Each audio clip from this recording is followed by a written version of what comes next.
Le Bélarus soutiendra son allié russe en cas de guerre.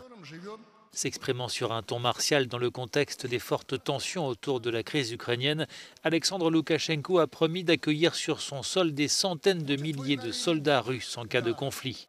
Et le président de mettre en garde les Occidentaux, son pays est prêt à s'engager militairement. Il y aura une guerre dans deux cas de figure, dit-il. Dans le premier cas, si une agression directe est commise contre le Bélarus, alors nous nous lèverons pour défendre notre terre et notre patrie, y compris ceux qui ne le veulent pas.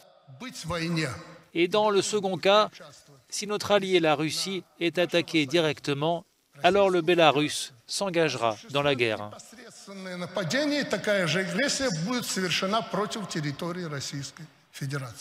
Des véhicules militaires et des avions russes sont arrivés ces derniers jours au Bélarus en vue de participer à des exercices militaires conjoints non loin de la frontière ukrainienne. De l'autre côté de la frontière, les forces armées ukrainiennes ont procédé à des tirs d'essai de missiles anti-chars, des armes livrées par le Royaume-Uni.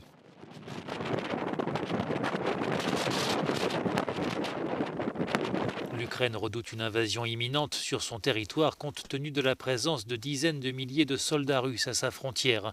Mais Moscou dément toute velléité d'attaque. Le président Poutine l'a réitéré ce vendredi lors d'un entretien téléphonique avec son homologue français Emmanuel Macron.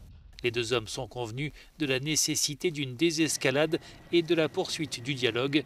Mais la Russie exige toujours des garanties que l'OTAN ne poursuivra pas son expansion vers l'Est, que le Kremlin perçoit comme une menace.